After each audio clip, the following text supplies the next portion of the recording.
नमस्कार प्यारे मित्रों एवं प्यारे बच्चों। अब हम पढ़ने जा रहे हैं यूक्लियस डिवीजन लेमा। अब यूक्लियस डिवीजन लेमा के पहले मैं आपको दो नंबर्स का आपस में डिवीजन बताऊंगा, उसी से आप यूक्लियस डिवीजन लेमा पूरा समझ जाएंगे, है ना। तो 2 नंबर, अगर मैंने 2 नंबर ले लिए, है ना, क्या ले लिया, एक नंबर लिया 58 और सेकंड नंबर ले लिया 9। तो बड़ा नंबर ये है, 58 बड़ा है, तो बड़े नंबर में छोटे से मैंने डिवाइड किया। तो 58 को मैं डिवाइड कर रहा हूँ, या आप समझिएगा इसको, 9 से मैंने डिवाइड किया। सबको आता है ये चीज़, है ना। तो 6 बार गया, है ना, और यहाँ 4 आ गया, है ना। इसको हम क्या कहते हैं, डिविडेंड, है ना। और ये डिवाइज़र है आपका, ये क्वोशिएंट है और ये रिमाइंडर है ना। तो हमने पहले प्रीवियस क्लास में आपने पढ़ा भी है, ये क्या, डिविडेंड इज इक्वल टू क्या होता है, डिवीज़र इनटू क्वोशिएंट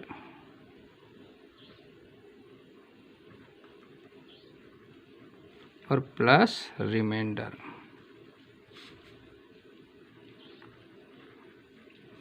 समझ गए बच्चों।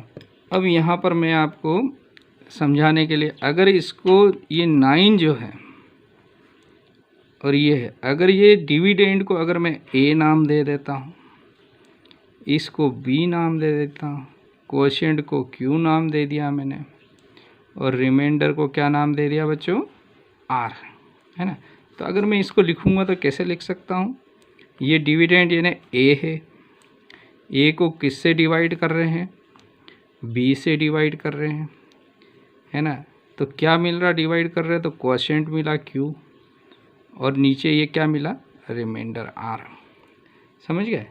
ये जो मेन चीज़ है ये समझना है ना। अभी अब इसको, इसी नंबर्स को अगर इस फॉर्म में लिखना है तो क्या लिखेंगे, 58 को डिवाइड किया हमने, किससे डिवाइड किया है बच्चों, 9 से। बी क्या है यहाँ पर, 9 है। क्वोशिएंट क्या मिला है, 6 मिला है, प्लस रिमाइंडर क्या है, 4, है ना। यहाँ पर एक महत्वपूर्ण बात है, हम जो पढ़ेंगे इस यूक्लियस डिवीजन लेमा में, ये रिमाइंडर के बारे में बहुत अच्छे से नॉलेज होना चाहिए। तो ये आपको मैं बताना चाहता हूँ, और आप जानते भी होंगे, अगर यहाँ पर 10 होता तो 9 का भाग जाता, 11 होता तब भी 9 का भाग जाता, 12 होता तब भी, यानी रिमाइंडर अगर 9 से बड़ा होता तो एक बार फिर डिवाइड करते हैं। और कब तक डिवाइड करते हैं, जब तक रिमाइंडर 9 से छोटा नहीं आ जाता है। यानी ये जो आर का वैल्यू है, यानी ये जो 4 है, यानी रिमाइंडर आर जो है वो किससे छोटा होना चाहिए बच्चों, 9 से छोटा। 8 तक होगा तब भी भाग नहीं दे सकते, लेकिन 9 हो गया तो फिर चला जाएगा एक बार। तो रिमाइंडर हमेशा किससे छोटा होता है, जिससे भाग दे रहे हैं। और रिमाइंडर क्या कहाँ तक आ सकता है, 0 तक भी आ सकता है। तो रिमाइंडर का मान यहाँ पर क्या हो जाएगा, 0 से लेके 9 तक कुछ भी हो सकता है। ये चीज़ ध्यान रखने का है यहाँ पर। तो इसी से हम पढ़ेंगे आगे जाकर यूक्लियस डिवीजन। ये भाग विधि आपको अगर मालूम पड़ गया, और इसको डिविडेंड, इसको divisor into quotient plus remainder form में लिखना, यही यूक्लियस डिवीजन लेमा है। बहुत आसान है, अभी मैं आपको बताता हूँ, इसको समझिएगा।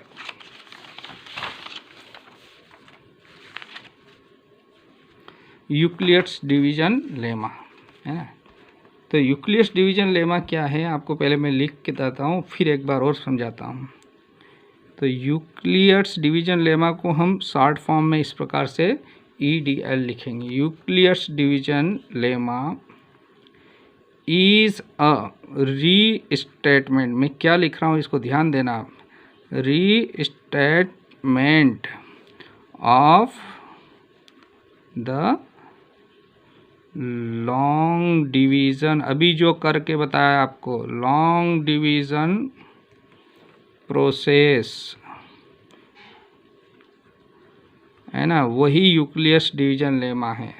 अब इसका जो एक्चुअल डेफिनेशन है उसको हम इस प्रकार से लिख सकते हैं, that is let A and B, A and B, यहाँ समझा देता हूँ मैं।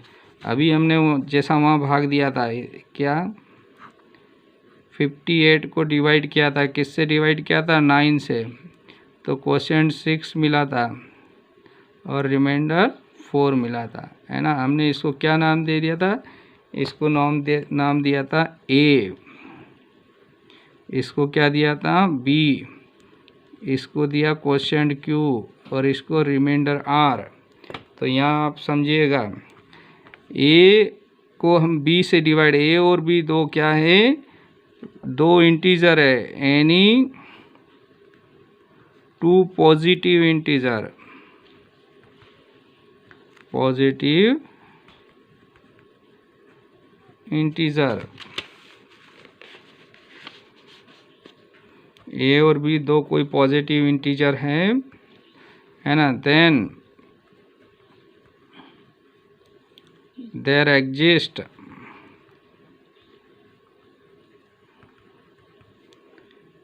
Unique whole number, unique whole number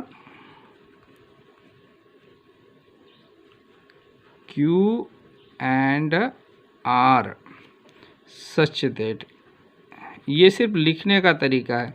A और बी कोई दो नंबर है, ए में बी से भाग दे रहे तो क्वोशिएंट Q और रिमाइंडर R मिलेगा, इसी को इस प्रकार से हमने लिख दिया।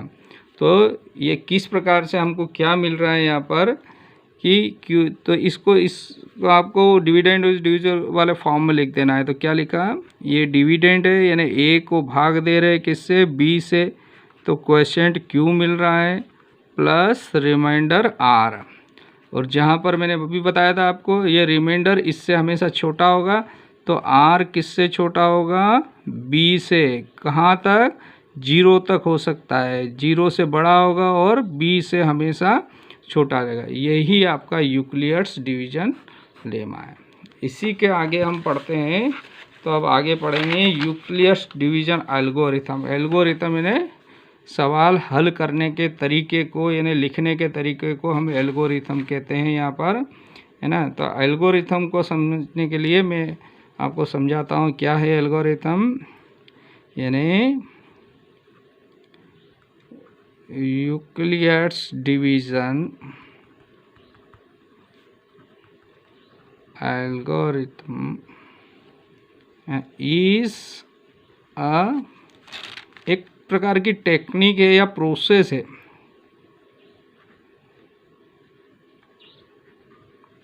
Technique to compute the HCF of two number.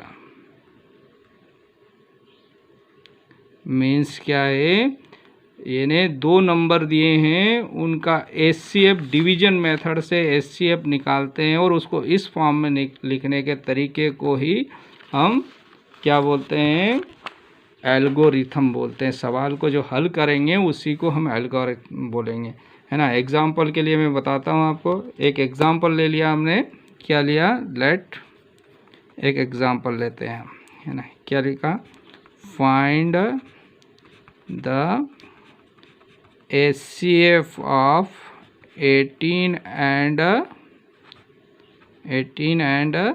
32।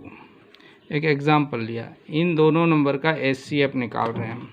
तो वही डिवीजन मेथड अभी बताया मैंने आपको, क्या करा, बड़ी संख्या कौन सी है, 32, तो 32 को काई से डिवाइड किया आपने, 18 से। कितनी बार जाएगा, एक बार गया। कितना बचा बच्चों, 14। अब इस 14 का फिर से भाग देंगे हम, कहाँ तक देते जाएंगे, जब तक रिमाइंडर आपका 0 नहीं आ जाए। 14 का फिर 18 में भाग दिया, एक बार गया। कितना बच रहा है, 4। फिर 4 का फिर 14 में दिया आपने,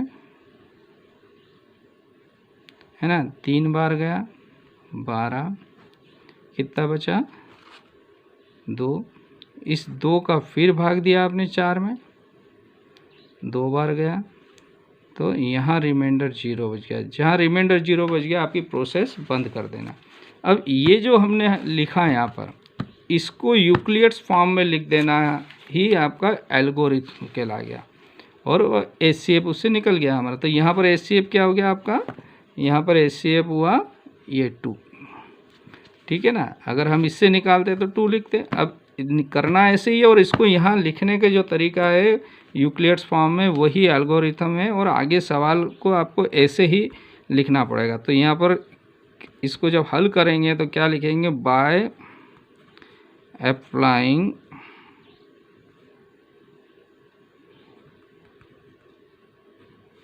Euclid's division, by applying Euclid's division lemma, है ना, वी गेट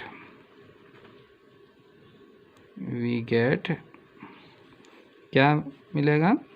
देखो पहले इसको क्या लिखेंगे, ये डिविडेंड है, ये डिविज़र है, ये क्वोशिएंट है और ये रिमाइंडर। तो हम लिख रहे हैं 32 में किसका भाग दिया, 18 का भाग दिया, तो हमको क्वोशिएंट मिला 1 प्लस रिमाइंडर मिला 14, यानी ये वाले को हमने ऐसा लिख दिया, इसको यूक्लिड्स फॉर्म में लिख दिया, है ना। यही एल्गोरिथम कहलाता है।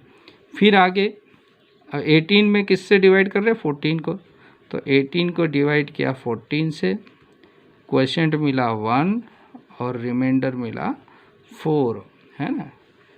तो इस वाले को हमने क्या लिख दिया, इस वाले को इस फॉर्म में लिख दिया। फिर आगे बढ़ते हैं यहाँ पे, यहाँ अब 14 को किससे डिवाइड कर रहे हैं, 4 से, क्वोशिएंट मिल रहा है 3, रिमाइंडर मिल रहा है 2, है। फिर और आगे बढ़ते हैं, इस वाले को लिखें तो 4 को डिवाइड कर रहे हैं, किससे डिवाइड कर रहे हैं, 2 से, है ना। क्या मिल रहा है, क्वोशिएंट 2 और रिमाइंडर 0। जहाँ रिमाइंडर 0 आ जाता है उसके ऊपर वाला रिमाइंडर ये, उसका ऊपर वाला ये वाला, या फिर ये वाली जो संख्या है ये क्वोशिएंट, है ना, यही आपका HCF होगा। तो यहाँ पर HCF जो है वो क्या हो गया बच्चों, HCF ऑफ किस किस का, 18 एंड 32 क्या हो जाएगा, इज़ 2, है ना। ये आपका NCR है ना। इसको कहीं कहीं हम ऐसा भी लिख सकते हैं, HCF 18 and 32 is equal to 2, ये आपके आंसर है।